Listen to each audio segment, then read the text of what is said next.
તો ધોરાજી પાલિકાની ચૂંટણીમાં ભાજપે પ્રચારમાં સરકારી કારનો ઉપયોગ કર્યો। ભાજપના પ્રચાર માટે ગોંડલ પાલિકાના વાહનના ઉપયોગનો વિડીયો વાયરલ। ગોંડલ ભાજપના શાસકોએ સરકારી વાહનને ચૂંટણી પ્રચાર કર્યાનો વિડીયો વાયરલ છે। પાલિકાના વાહનના ડ્રાઈવર અને પ્રમુખે વિડીયો બનાવનારને ઉડાવ જવાબ પણ આપ્યો।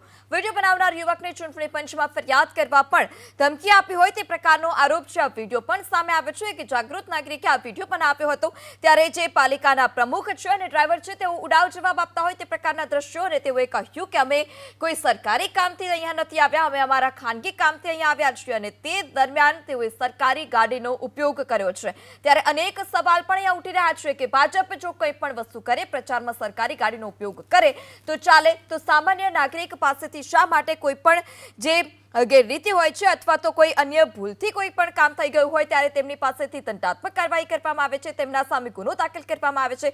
ત્યારે શું ભાજપના આવા પ્રમુખો સામે કાર્યવાહી થશે ખરી, તે પણ અહીંયા એક સવાલ છે।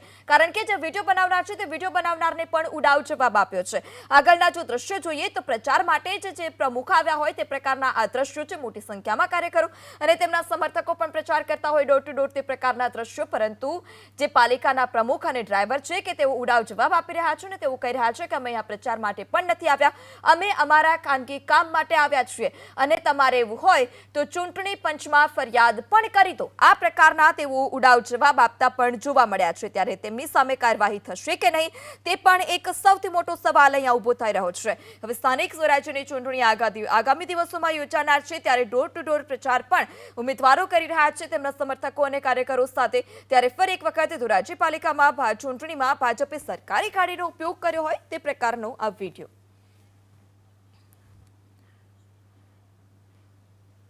ગોંડલ પાલિકા પ્રમુખ અશ્વિનભાઈ પણ આપની સાથે જોડાઈ ચૂક્યા છે। અશ્વિનભાઈ, જે સરકારી ગાડી છે ચૂંટણી પ્રચારમાં તેનો ઉપયોગ કરવામાં આવ્યો છે, આ વિડીયો સામે આવ્યો છે, આપની પ્રતિક્રિયા, આપ પાસે શું માહિતી છે આ સમગ્ર મામલે?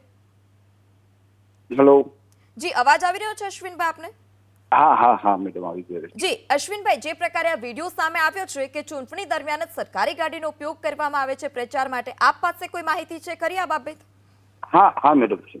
હું ધોરાજી, અમારે અહીંયા બાલાશ્રમ છે, ગોંડલ નગરપાલિકા સંચાલિત। હેલો જી જી, સંભળાઈ રહ્યું છે ને મેડમ? જી જી અશ્વિનભાઈ, અવાજ આવી રહ્યો છે। હા હા, ગોંડલ નગરપાલિકા સંચાલિત બાલાશ્રમ છે અમારે બાલાશ્રમની 5 દીકરીઓના મેરેજ છે। એમાં એક દીકરી અમે ધોરાજી સાસરે આપેલ છે, એટલે એના પેપર વર્કના કામ માટે હું ગયો હતો। અમારા શહેર પ્રમુખ પિન્ટુભાઈ ચુડાસમા છે, એ અમારી સાથે મને કે તમે જાઓ છો તો મારે તમારી સાથે આવવાનું છે, એટલે મેં કાંઈ વાંધો નહીં, એટલે એને હું ત્યાં ઉતારીને પછી હું રિટર્ન પાછો એને ત્યાં તેરવા માટે ગયેલ છું। મેં નથી કોઈ જાતનું પ્રચારમાં ક્યાંય નથી મેડમ, હું ખાલી એને તેરવા માટે ગયો છું। જે આ વિડીયો સામે આવે છે, ગાડીની આગળ જે કાર્યકરો છે તે પણ જતા દેખાઈ રહ્યા છે, એક બે નથી, ઘણા બધા કાર્યકરો છે, જમાવડો છે કાર્યકરોનો છે મેડમ। હું ત્યાં લેવા માટે ગયો તો ત્યાં એ બધા જતા હતા, એટલે મેં ગાડી ત્યાં ઉભી રાખી દીધી છે અને હું ત્યાંથી ઉતરીને એ લોકોને લઈને હું પાછો ગાડીમાં બેસી ગયો છું। સામેવાળા પાર્ટી હતા એ બધા વિડીયો લેતા હતા, મેં કાંઈ વાંધો નહીં, લઈ ગયો। અશ્વિનભાઈ, તમે ખાલી એવું નથી કીધું કે વિડીયો લઈ લો, તમે એવું પણ કહ્યું છે કે ચૂંટણી પંચમાં ફરિયાદ બી કરી દો, એટલે તમને ચૂંટણી પંચની પણ હવે ડર નથી? મેં નથી કીધું, શહેર ભાજપ પ્રમુખે કીધું છે। જી, તો આપે આ અંગે કોઈ કાર્યવાહી કરશો ખરી હવે? હા, જે કઈ પાર્ટી અને જે કઈ ચૂંટણી પંચ નક્કી કરે। જી જી અશ્વિનભાઈ, અમારી સાથે વાત કરવા બદલ આપનો આભાર। તો ભાજપના પ્રચાર માટે ગોંડલ પાલિકાના વાહનના ઉપયોગનો જે વિડીયો છે તે વિડીયો વાયરલ થયો છે। ગોંડલ ભાજપના શાસકોએ સરકારી વાહનને ચૂંટણી પ્રચારમાં ઉપયોગ કર્યો હોય તે પ્રકારનો વિડીયો વાયરલ થતા અનેક સવાલ પણ અહીંયા ઊભા થાય છે। પાલિકાના વાહનના ડ્રાઈવર અને પ્રમુખે ઉડાવ જવાબ પણ આપ્યો। ધોરાજીના પૂર્વ ધારાસભ્ય લલિત વસોયા પણ ફોન લાઈનથી જોડાઈ ચૂક્યા છે। જે લલિતભાઈ, ચૂંટણી પ્રચારમાં સરકારી ગાડીનો ઉપયોગ કરવો કેટલું યોગ્ય? બેનશ્રી, સરકારી ગાડીના ઉપયોગની વાત તો દૂર રહી, પરંતુ ધોરાજી, ઉપલેટા, ભાયાવદર અને સૌરાષ્ટ્રની મોટા ભાગની નગરપાલિકાની અંદર સરકારી તંત્રનો ખુલ્લેઆમ દુરુપયોગ ભારતીય જનતા પાર્ટી દ્વારા, સરકાર દ્વારા કરવામાં આવી રહ્યો છે। ધોરાજીની અંદર અત્યારે બહારથી સરકારી ગાડીઓ લઈને ઘણા બધા આગેવાનો, કાર્યકર્તાઓ ફરી રહ્યા છે અમે પણ હવે નક્કી આજથી જ કાલ રાતની મીટિંગ બોલાવી અને નક્કી કર્યું છે કે દરેક બૂથ ઉપર અને દરેક વિસ્તારની અંદર એક વિડીયોગ્રાફી માટે યુવાનને અમે રાખવાના છીએ. સરકારી તંત્રને અને આજે પણ અમે ચૂંટણી પંચને ફરિયાદ કરવાના છીએ કે જે તે વિસ્તારના લોકો જ ચૂંટણીમાં એ વિસ્તારની અંદર રહી શકે. ક્યાંક ને ક્યાંક સરકારી તંત્ર, આખું સરકારી તંત્ર ભારતીય જનતા પાર્ટીને જીતાડવા માટે મેદાને આવ્યું છે. હવે અમે ફરિયાદ કરવાના છીએ અને ફરિયાદના અનુસંધાને ગોંડલ પાલિકાના પ્રમુખ શું એની ઉપર કાર્યવાહી કરવામાં આવે છે એની અમે ચૂંટણી પંચ પાસે રાહ જોવાના છીએ અને જરૂર પડે તો અમે કાનૂની કાર્યવાહી પણ કરવાના છીએ. જી લલિતભાઈ, આપને શું કાર્યવાહીની આશા? હું નથી માનતો કે કોઈ કાર્યવાહી ચૂંટણી પંચ દ્વારા કરવામાં આવે, પરંતુ લોકશાહીને જીવંત રાખવા માટે ફરિયાદ કરવી પણ અનિવાર્ય છે ને. ચૂંટણી પંચ જો કોઈ કાર્યવાહી નહીં કરે તો ના છૂટકે અમે કોર્ટનો સહારો, કાનૂનનો સહારો લેશું. જી લલિતભાઈ, જે પ્રકારનો વિડીયો સામે આવ્યો છે તેમાં જે પ્રમુખ અને ડ્રાઈવર ઉડાવ જવાબ તો આપે છે, પણ તેઓને ચૂંટણી પંચનો પણ ડર ન હોય તે પ્રકારની તેઓ વાત કરી રહ્યા છે. સરકાર એમની છે. હું તો ત્યાં સુધી કહું છું કે ચૂંટણી પંચથી આ લોકો ડરતા નથી ને એવું માની રહ્યા છે કે ચૂંટણી પંચ અમારા ખીચાની અંદર છે અને એટલા માટે ઉડાવ જવાબ આપે છે ને. હમણાં જ પ્રમુખશ્રીનો મેં ફોનો સાંભળ્યો કે અમે આ કામ માટે ત્યાં ગયા હતા, પરંતુ એમનો પ્રચાર કરતો વિડીયો પણ લોકોએ ઉતાર્યો છે ને એ ડોર ટુ ડોર પ્રચાર પણ કરી રહ્યા છે. અને જી લલિતભાઈ, આપણી સાથે પાલિકા પ્રમુખ, ગોંડલના પાલિકા પ્રમુખ અશ્વિનભાઈ રૈયાણી પણ ફરીથી જોડાઈ ચૂક્યા છે. જી અશ્વિનભાઈ, ચૂંટણી પંચ તમારા ખીચામાં હોય તે પ્રકારની વાત લલિતભાઈ કરી રહ્યા છે, આપ શું કહેશો? હા, હું ક્યાંય પ્રચારમાં છું નહીં લલિતભાઈ, હું ક્યાંય પ્રચારમાં છું નહીં. મેં નથી ખેસ નાખેલો, નથી હું ક્યાંય. તમે જોઈ લ્યો વિડીયો સરખી રીતે. હું ખાલી નીચે ઉતરીને સામે લગી ગયો છું, બરોબર? હું ના નથી કહેતો કે હું નથી ગયો એમ. હું સામે લગી ગયો છું બસ. અને હું એ ભાઈને લઈને, પિન્ટુભાઈને, અમારે જે શહેર પ્રમુખ છે એને લઈને હું પાછો આવ્યો છું. અશ્વિનભાઈ કાંઈ વાંધો નહીં. તમારા ગળાની અંદર ખેસ છે એ એબીપી અસ્મિતા વિડીયો બતાવે છે. મારા ગળામાં ખેસ હોય તો તમે ત્યારે હું સ્વીકારવા તૈયાર છું. જી અશ્વિનભાઈ, આ આરોપો છે આપના ઉપર.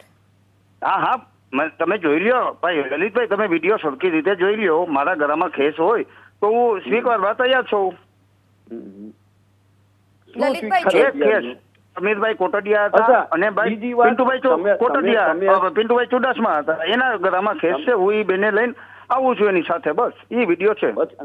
અચ્છા, તમને આપને એક બીજું એન્કરે પૂછવાનું હોય, પણ હું તમને પૂછું કે તમે તમારા પર્સનલ કામ માટે કે કોઈ સંસ્થાના કામ માટે નગરપાલિકાની ગાડી ચૂંટણી સમયે ઉપયોગ કરી શકો કે નહીં, કેમ?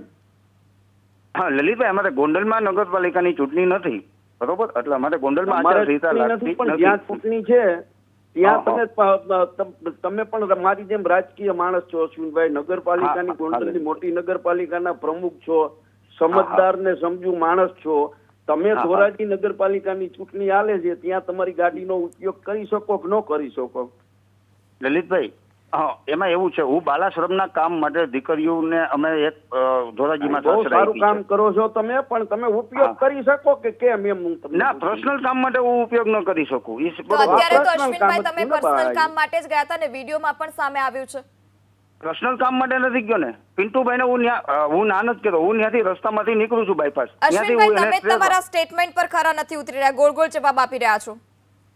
હું બાલાશ્રમનું બેન કામ પતાવીને હું ત્યાં 6:30 7 ની વચ્ચે હું એને લેવા માટે ગયો, લઈને પાછા અમે ગોંડલ પરત એટલે અશ્વિનભાઈ, આ જોગાનું જોગ કહી શકાય કે શું કહી શકાય? કારણ કે તમે કહ્યું કે હું ત્યાંથી નીકળ્યો અને ત્યારે જ કાર્યકરો ત્યાં ડોર ટુ ડોર પ્રચાર કરી રહ્યા હતા. હા, એટલે તમે પ્રચારમાં જોડાયા જ નથી એવું કહેવું છે આપનું? હા હા, હું પ્રચારમાં નથી બેન. જી લલિતભાઈ, પ્રચારમાં નથી અને સરકારી ગાડીનો ઉપયોગ, શું કહેશો આપ? આપ પૂર્વ ધારાસભ્ય રહી ચૂક્યા છો. મારા મિત્ર અશ્વિનભાઈ જવાબ આપે છે, પરંતુ જે એવિડન્સ છે એ એવિડન્સ ને તો છુપાવી નથી શકાતા. લલિતભાઈ, હું પણ અશ્વિનભાઈ ની જગ્યાએ તો આવા જ ગોળ ગોળ જવાબ આપું. જી જી અશ્વિનભાઈ, આપ અને લલિતભાઈ, આપ અમારી સાથે જોડાયા, અમારી સાથે વાત કરી તે બદલ આપનો આભાર. ઉપેન્દ્રસિંહ ચુડાસમા, જેઓ શહેર ભાજપ પ્રમુખ ગોંડલના છે, તેઓ પણ આપણી સાથે જોડાઈ ચૂક્યા છે. જે ઉપેન્દ્રસિંહ, વિડીયો સામે આવ્યો છે સરકારી ગાડીનો ઉપયોગ, એ પણ ખાનગી કામ માટે. હેલો જી, અવાજ આવી રહ્યો છે ઉપેન્દ્રસિંહ મારો? આવી રહ્યો બેન, બોલો બોલો. જી, સરકારી ગાડીનો ઉપયોગ તે પણ ખાનગી કામ માટે, વિડીયો સામે આવ્યો છે. ના બેન, એમાં તમે સ્પોટ જોઈ લેજો વિડીયોની અંદર. અમારા નગરપાલિકાના પ્રમુખ ઓલરેડી બાલાસાહેબની દીકરી અમારે ધોરાજી એક આપેલા છે ને, એનું ડોક્યુમેન્ટ વેરીફાઈ કરવા માટે ગયા હતા અને અમે ઓલરેડી પ્રચારમાં ગયા હતા છગનભાઈ સોંદરવાના વિસ્તારની અંદર. ઉપેન્દ્રસિંહ તેવું તો એવું કહી રહ્યા છે કે ખાનગી કામ માટે ગયો હતો, કોઈ ડોક્યુમેન્ટ સબમિટ કરવા માટે નહીં. હા, તમે એને પૂછી લીધો, બધું એની પાસે વેરીફાઈ છે. નગરપાલિકાના પ્રમુખને પૂછી લીધો તમે. જી, જાંચ કર્યા પછી જ અમે લોકો આપની પાસેથી પ્રતિક્રિયા અને જે સાચી માહિતી છે તે જાણવાનો પ્રયાસ કરી પણ રહ્યા છીએ. સરકારી ગાડી લઈને બેની ખાનગી કામે નો છે ને બેન. હું 20 વર્ષથી ભારતીય જનતા પાર્ટી જોડાયેલો છું. અમને ખ્યાલ હોય કે સરકારી ગાડીનો અમે પ્રચારમાં ઉપયોગ ન કરી શકી. આ તો કેવું છે, કોંગ્રેસ વાળાને એક હાથમાં આવી ગયું છે. અને તમે નજરે જોઈ લેજો, અમારી આજુબાજુના વિડીયો તમે જોઈ લેજો, કોઈ હારે ઉમેદવારી નથી, કોઈ અમે ખાલી માત્ર 3 જણા છીએ, અમને તેડવા આવ્યા હતા. જી ઉપેન્દ્રસિંહ, આપનો પણ આજ ગોળ જવાબ છે. અશ્વિનભાઈ પણ આ જ પ્રકારે ગોળ જવાબ આપ્યો અને કહ્યું કે હું ખાનગી કામ માટે જ ગયો હતો, પરંતુ આપનો જવાબ છે ગોળ. શહેર ભાજપા પ્રમુખ છો, આપ અમારી સાથે જોડાયા તે બદલ આપનો આભાર.